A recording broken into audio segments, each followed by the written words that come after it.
talk about why you crash your estradiol on aromatase inhibitors. Now, look, I am not a proponent of AIs, nor am I not a proponent of AIs.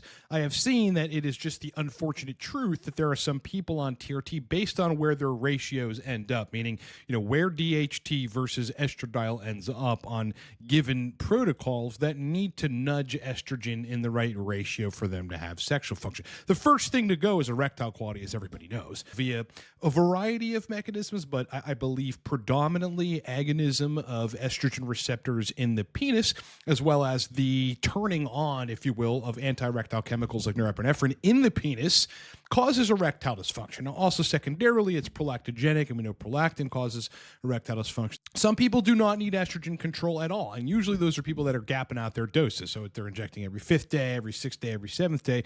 So it's like come time for the next injection, they've already troughed where they're not getting continuous exposure of estradiol at the tissues. Therefore, they don't need estrogen control. Their bodies balance out the ratios perfectly.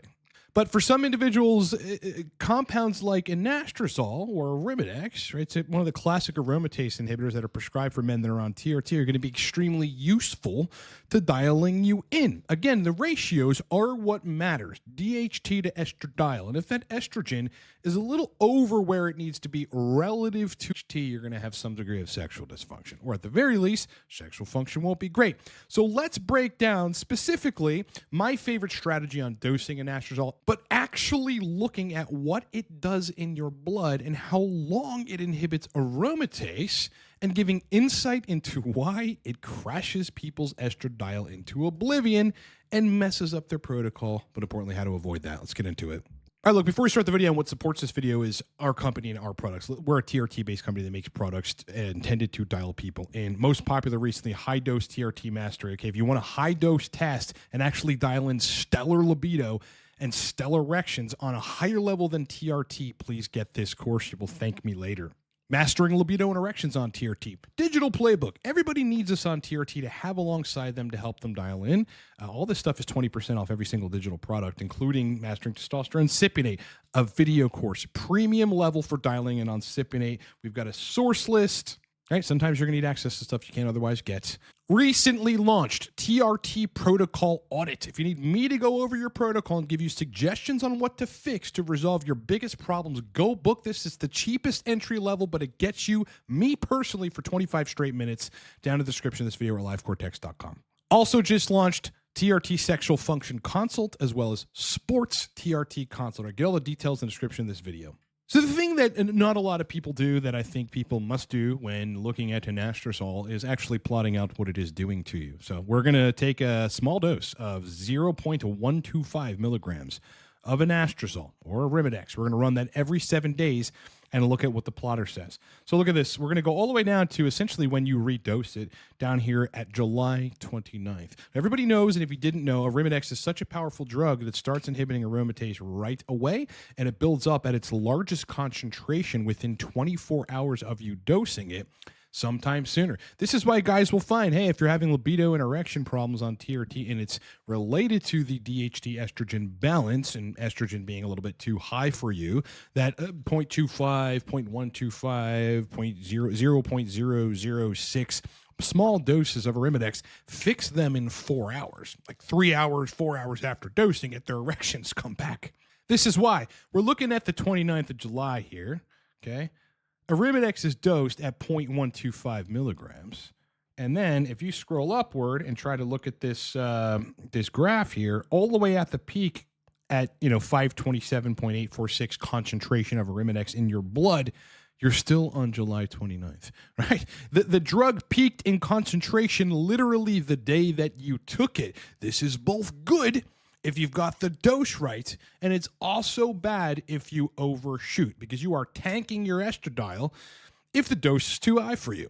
Now, the funny thing is that's just day one. If you scroll down on this graph here, here's July 31st.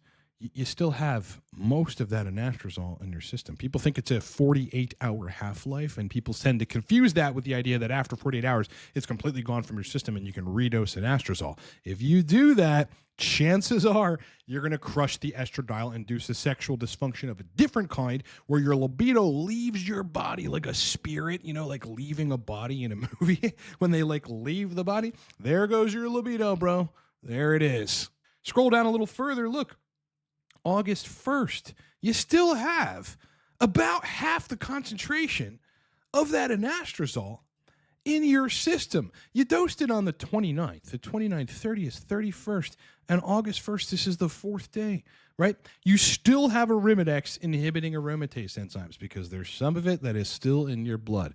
This is why people crash their estrogen and have a hard time dialing these things in. If you scroll down a little further, the second, okay, it's not a lot concentration, but you still have some of that Arimidex on day 5 in your body. Okay, all the way down to day 6, day 7, you still have Arimidex inhibiting aromatase enzymes, albeit to a lesser extent, on day 6, day 7 after dosing it, which is why I am a proponent, and I've seen work out the best, dosing anastrozole once a week.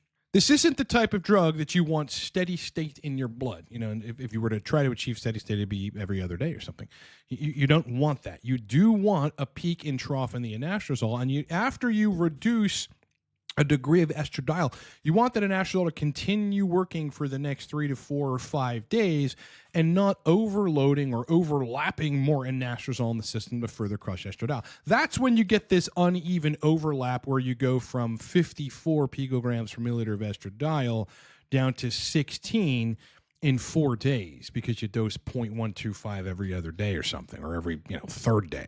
What you want to do with anastrozole, again, assuming that estradiol is the thing that you need to target on your biomarkers to increase erectile quality or resolve libido problems, is you want to absolutely positively start at the lowest dose possible. 0.125 is a great start, assuming that you're on enough testosterone. I mean, if you're dosing 100 to 130 milligrams a week, you don't need anastrozole. You're probably not going to need anastrozole. There are rare cases of people that over-aromatize, in which case they do, but generally speaking, 150 and above is where you're going to need anastrozole if you're one of those people that needs it, and depending on your frequency. Again, I'm always a proponent of gapping out the frequency every 5th day, every 6th day, every 7th with cypionates so that you don't really have to worry about estrogen because you ultimately get a trough at the end of that effect duration window, which doesn't overlap estradiol at the tissues, gives you a break, and you stay in reasonable ratios of DHT to estradiol. But say you're on 200 milligrams a week, and you just want to inject every other day or every third day or 3.5 days or something like that. What a lot of people make the mistake of thinking is that that's going to control your estrogen for you. It doesn't. All it does is prevent estrogen peaks. But the peaks really don't tell us, the blood peaks, what's happening at the tissue level, the brain tissue level, the penile tissue level, where this actually matters. And estradiol, again, creates anti-erectile chemicals, catecholamines specifically, as well as inhibits the cholinergic mediated firing of nitric oxide. So if you're at 200 milligrams a week, say you're doing 100 every 3.5 days, actually you're getting continuous exposure of estradiol to tissues, and you might be in an uneven balance in terms of DHT and estradiol, and therefore have to take anastrozole to balance that out. And what you would do is start at either 0.006, which is half of 0.5, or 0.125 milligrams of anastrozole. You just run that once every 6 or 7 days. Okay, I wouldn't be dosing it every other day, every third day, every fourth day, or every fifth. Just do that. Wait 3 weeks. Do nothing in between. Watch what happens. This is where you got to get crafty, because you've got to recognize the signs. Okay, in the first 48 hours, if erections come roaring back and your libido comes roaring back, but then erections start failing and libido also fails, you may have taken the estrogen too low. Okay, when you take the estrogen too low, not only do erections start getting a little worse, but libido is worse. This is the signal you've taken the estradiol too low. You crash that estrogen or take it too low for your DHT, for your androgens, which is also a possibility. your libido is going to go south. However, at the end, or call it the middle of your dose of anastrozole, day 3, day 4, day 5, if you still have libido, great libido, but then erections start to go south, that's because estradiol did creep back up in an uncanny manner, and you might consider increasing that 0.25 milligrams of anastrozole once a week. Let it run. Give it 3 weeks. Assess where your sexual function is and dial in the dose further, but stick with the frequency of every 6 or 7 days. Listen, it's because of this long effect duration window of anastrozole. Forget about 48 hours, guys. Forget about it. This is going to crash your estrogen. This is why 10,000 people in the forums, Reddit, subreddit, the TRT subreddits are complaining about crashed estradiol, because they're taking anastrozole thinking it's a 48-hour half-life, and after 2 days they can dose more anastrozole, and they're nuking their estrogen. Just come back to this example. July 29th, you're dosing it, okay? July 29th is when you peak. And then you still have anastrozole as you go down to the 30th, the 31st, the August 1st, August 2nd, August 3rd. You still have anastrozole in the system, boys. You do not want to overdose the stuff. I don't like to make general blanket statements, but I'll make somewhat of a general blanket statement on this one. Usually, regarding TRT and estradiol that's out of balance with DHT, you don't need to move it down all that much, okay? You just want to nudge it down. There's a fine line there where if it's too much anastrozole, and especially taken too frequently, you're just going to take the estradiol too far down, get yourself out of the balance in the opposite way, and it'll take some time to recover as estrogen comes back into your sweet spot. All you're trying to do is see how you can get the estradiol right around where it needs to be and stay there. You're not trying to hammer it, okay? You're trying to scalpel it. You're not trying to crush it. You're trying to nudge it. Understand the half-life of anastrozole. Yes, it is roughly 48 hours, but on day 3, day 4, day 5, it is still blocking aromatase enzymes. Again, boys, lately the most popular consult that we have is the TRT protocol audit. This is a 25-minute call with me, an audit of everything, your ester, your dose, your frequency, your HCG, and advice from me on how to fix some of your biggest problems regarding TRT. You can book this instantly. It takes about a minute. You and I are in the fact-finding call ASAP. We start, you get expert help. This link to book me is down in the description of this video. Go do it. For people that have some more serious sexual dysfunction and would like a longer call with me, there's a 45-minute option, the TRT Sexual Function Enhancement Consult. Listen, deep dive call with me for nearly an hour, an assessment of everything, but importantly, I'll actually generate the protocols for you. For what you need to do next to fix libido and fix erections, it's all up to me on your own command center, a private document that is yours forever. With my help, you can book this in under a minute at livecortex.com. Just launched the Sports TRT consult. This is for folks that want to get more out of testosterone dosing, higher doses, but still want to have great libido and erections. You can book that in under a minute at livecortex.com. And then the 3 and 6 month coaching, that's 50% off codes on the screen. You can book all that stuff in under a minute, livecortex.com. Lastly, our most popular product has been high-dose TRT Mastery. All right, for those of you that just would love to get a course, go at it yourself. With my expert help through everything I've learned over the last 7.5 years, high-dose TRT Mastery, it's our most popular product right now, and it is highly informational dense. Megadose TRT. Enjoy cycle-level anabolism and better libido and better erections than just regular TRT. All right, you can find this down in the description of this video. It's an instant download. It could be yours now. My brother and Tess, it's been an absolute pleasure hanging out with you. 2 favors. Like the video if you're still here.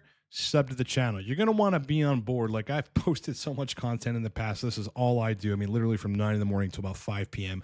on and off with some breaks in between. I am working with real men on TRT. Love to have you on board. Otherwise, kick ass, rock on, enjoy the rest of your day, bro. And I'll talk to you in the next one.